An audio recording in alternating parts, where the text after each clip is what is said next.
আজকা ঝাল ঝাল কইরা দেশি মুরগি আলু দিয়ে ঝোল রান্না করলাম। আমার ঘরেই মনে হয় একমাত্র আছে যেদিকে নাকি আলু এত বেশি পছন্দ করে যে আলু শেষ হয়ে যায় কিন্তু মাংস থাইক্কা যায়।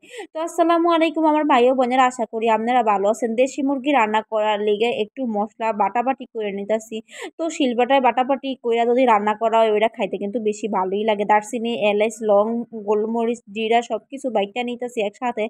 বাটাবাটি শেষ করে এদিকে আয়া পড়লাম তরকারি বসাইতে। প্রথমে তেল দিয়ে নিলাম, পেঁয়াজ কুচি দিয়ে নিলাম। তো পেঁয়াজ কুচি দেওয়ার পর একটু বাদামি রং আসার পরেই রসুন বাটা দিয়ে নিলাম প্রথমে, তারপর আদা বাটা দিয়ে নিলাম। আদা বাটা দেওয়ার পর একটু নাড়াচাড়া, তারপর দারচিনি, এলাচ, লং, জিরা বাটা সব কিছু একসাথে দিয়ে দিচ্ছিলাম। তো দেওয়ার পর একটু পরিমাণ পানি দিয়ে দিলাম, কারণ মশলাটা ভালো করে কষলে তরকারিটা খাইতেও ভালো লাগবে আর কি। তো এই তো বললাম না, ঝাল ঝাল করে আজকে মুরগির মাংসটা রান্না করবো। প্রথমে মরিচ, তারপরে হলুদের গুঁড়া দিয়ে নিলাম। তো হলুদের গুঁড়া দেওয়ার পরে একটু কষায় নেবো ভালো করিয়া।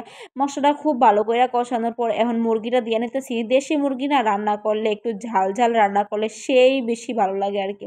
মানে আমার কাছে না ঝাল ঝাল মাংস খাইতে এত বেশি ভালো লাগে কি আর বলবো ভাই ও বোনেরা। তো যাই হোক, আমার প্রথমে লবণ দিতে ভুলে গেছিলাম, তো এখন আবার লবণ দিয়ে নিলাম।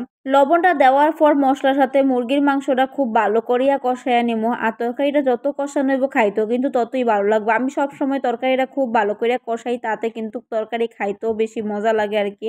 তো যাই হোক, এখন মাংসটা খুব ভালো করিয়া কষানোর পর এখন আলু দিয়ে নিতেছি পরিমাণ মতো। আর মাংসের মধ্যে আলুটা দেওয়া লাগবেই, কারণ আমার ঘরের না আলু খাইতে সবাই অনেক বেশি পছন্দ করে। যদি তরকারির লগে আলু দেই, ওই যে আলু খাওয়া হয়ে যায়, তরকারি থাইক্কা যায়। আবার আজকে যেরকম এই যে মাংসের সাথে আলু দিছি, আলু বেশি আমাদের মানে বাইচা বাইচা খাওয়া হয়ে যাবো, কিন্তু মাংস থাইক্কা যাবো। যাই হোক, আমার ছেলে যেমন পছন্দ করে আমিও তেমনই পছন্দ করি তরকারির সাথে আলু। আর মাংসের সাথে আলুটা তো খাইতে আরো বেশি ভাল লাগে আর কি। আমার তো মনে হয় আমার ঘরেই এমন, যেখানে নাকি মাংসের সাথে আলুটা অনেক বেশি পছন্দ করে। তো যাই হোক, এখন মাংসের লগে আলুটা দেওয়ার পর কষায় নিছিলাম কতক্ষণ। তো এখন ঝোল দেওয়ার পর আলু আর মাংস সিদ্ধ হওয়ার লিগা ঢাকনা দিয়ে নিলাম। তো ঢাকনা দেওয়ার পর এখন এই তো তরকারিটা হয়ে গেল। আর এখন তরকারিটা উঠাই নিবো আরেকটা কড়াইয়ের মধ্যে।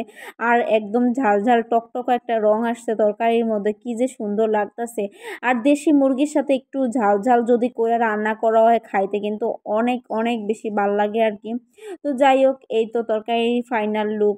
দেখতে কেমন হয়েছে অবশ্যই কমেন্ট করে জানাইবেন। তরকারিটা খাইতে কেমন হয় তরকারির রং দেখলেই বোঝা যায়, কিন্তু যারা বোঝে আর কি। তরকারির রং যতটা সুন্দর হইব খাইতেও কিন্তু ততই ভাল লাগবো আর কি। তো যাই হোক, দেশি মুরগি যদি ঝাল ঝাল করে রান্না করা হয় খাইতে কিন্তু বেশ ভালোই লাগে। আপনার কাছে কেমন লাগে অবশ্যই কমেন্ট করে জানাইবেন। আর আমি সব তরকারির মধ্যে একটু ঝাল ঝাল খাইতে অনেক বেশি পছন্দ করি।